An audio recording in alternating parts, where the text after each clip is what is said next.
Drug কন্ট্রোলের mega জাল ওষুধ অভিযান, প্রায় 20 লক্ষ টাকার জাল ওষুধ বাজেয়াপ্ত। স্ত্রীরোগ, ফুসফুস, মূত্রনালী সংক্রমণের জাল ওষুধ, এমনকি অ্যাসিডিটি, ডায়রিয়ার ওষুধও জাল। ড্রাগ টেস্টিং ল্যাবে পাঠানো হলো নমুনা। বড় ওষুধের বাক্সে মেশানো রয়েছে জাল ওষুধ। বাক্সে অর্ধেকটা আসল আর বাকিটা জাল। কলকাতার মেহতা বিল্ডিং এ অভিযান। অয়ন শর্মা আমাদের সঙ্গে রয়েছেন, আমাদের প্রতিনিধি। অয়ন, প্রথম থেকেই যেটা একটা সাধারণ মানুষ আতঙ্কে ভুগছিল যে ওষুধ খাচ্ছি সেটা আদৌ কাজ করবে নাকি তার ফলে হিতে বিপরীত হবে, এই তো যা ঘটনা, তাতে তো আশঙ্কা আরো বেড়ে গেল। একেবারে দেখো, আশঙ্কা তো অবশ্যই বাড়ছে, কারণ সম্প্রতি এই জায়গায় দাঁড়িয়ে দুটি অতি সাধারণ ওষুধ, সাইরার ডি একেবারে ওষুধ, যে ওষুধটি সামান্য অ্যাসিডিটি হলে, গলা বুক চালা হলে যে ওষুধটি আমরা প্রতিনিয়ত ওষুধের দোকান থেকে কিনে খেয়ে থাকি, সেই ধরনের ওষুধ, এবং পাশাপাশি অফ্ল্যাক্সিন মতো ওষুধ। অফ্ল্যাক্সিন কি কাজে ব্যবহৃত হয়? বিভিন্ন ব্যাকটেরিয়াল ইনফেকশন, সংক্রমণ জনিত ওষুধ এবং মূত্রনালী সংক্রমণ, একবার অতি সাধারণ ওষুধ। এই দুটি ওষুধ সন্দেহজনকভাবে ড্রাগ কন্ট্রোলের যারা ইন্সপেক্টররা তারা মনে করছেন যে জাল। গতকাল মেগা অভিযান করা হয় শহর কলকাতার পাইকারি মার্কেট মেহতা বিল্ডিং, যেখানে কিনা যে জায়গা থেকে ওষুধ পৌঁছে যায় শহরের বিভিন্ন ছোট বড় ওষুধের দোকানগুলিতে, সেখানে অভিযান চালিয়ে 20 লাখ টাকার সন্দেহজনক জাল ওষুধ উদ্ধার করা হয়েছে। এবং যারা ড্রাগ ইন্সপেক্টররা রয়েছেন তাদের রীতিমতো চোখ থানা বড়া হয়ে গিয়েছে এই বিষয়টি দেখে। সেখানে তারা দেখেছেন বড় ওষুধের বাক্স, অর্ধেক ওষুধ একেবারে অরিজিনাল ওষুধ, নামী ওষুধ সংস্থার ওষুধ, তার সঙ্গে মেশানো রয়েছে জাল ওষুধের পাতা। যে পাতা, ট্যাবলেটের পাতার গায়ে কিউআর কোড স্ক্যান করলে কোনো কিছুই। আর এখানে আরো একবার একটু জানতে চাইবো, এই যে জায়গাটা যেখানে বলা হচ্ছে যে একটা বাক্সের মধ্যে অর্ধেক হচ্ছে ভালো ওষুধ এবং অর্ধেকটা জাল ওষুধ রাখা হয়েছে, এই জায়গাটা তাহলে কি আইডেন্টিফাই কি করে সাধারণ মানুষ করবে ওই কিউআর কোড স্ক্যান করে? দেখো, সাধারণ মানুষের পক্ষে এই মুহূর্তে কিউআর কোড স্ক্যান করে দেখা সম্ভব নয়, কারণ এমন কোন কিউআর কোড স্ক্যানার সাধারণ মানুষের হাতের নাগালের মধ্যে নেই। এই কিউআর কোডের স্ক্যানিং এর বিষয়টি শুধুমাত্র থাকে বড় বড় ওষুধ চেন এবং ড্রাগ কন্ট্রোলের কাছে। তারাই কিন্তু তাদের স্টোরে যখন ওষুধ ঢুকছে একমাত্র তারাই চেক করে দেখতে পারেন। কিন্তু দেখো, সম্প্রতি এই জায়গায় দাঁড়িয়ে ধরে নেওয়া যাক একজন মানুষের ওষুধের দোকান রয়েছে, তিনি ওষুধের পেটির গায়ে যে স্ক্যানার রয়েছে, যে কিউআর কোড রয়েছে, সেখানে এবার শুধু পেটির গায়ের স্ক্যানার স্ক্যান করলেই হবে না, তাকে প্রতি ব্যাচের ওষুধ ধরে ধরে স্ক্যান করতে হবে প্রতিটা না হলে তিনি নিজেও, অর্থাৎ সেই দোকানদার তিনি নিজেও বুঝতে পারবেন না কোন ওষুধ আসল আর কোন ওষুধ জাল।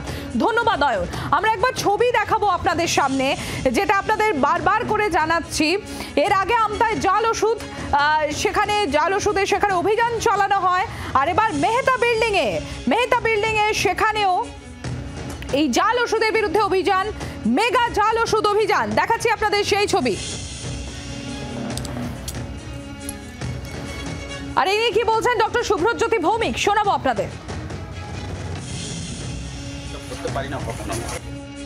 অত্যন্ত এটা একটা চিন্তার বিষয়, এবং যা যা খবর আসছে যে প্রত্যেক দিন আগে এটা বিপি ওষুধ দিয়ে শুরু হয়েছিল, ব্লাড প্রেশারের ওষুধ দিয়ে, প্রত্যেকটা ওষুধ কিন্তু জীবনদায়ী, এবং এইগুলোর যদি কেউ স্পুরিয়াস মানে জাল ওষুধ বের করা হচ্ছে, এটার একটা কঠোর ব্যবস্থা কিন্তু সরকারকে নিতে হবে। এবং কোথাও একটা সাপ্লাই চেইন ম্যানেজমেন্ট, যেখান থেকে সাপ্লাই হয়ে আসছে কোথাও নিশ্চয়ই লিক হচ্ছে ব্যাপারটা, যার জন্য এত বিরাট পরিমাণে কিন্তু আমরা এখন এই খবরগুলো পাচ্ছি। চিকিৎসক হিসেবে প্রচন্ড চিন্তিত যে আমাদের রোগীরা ছাড়বে কি করে।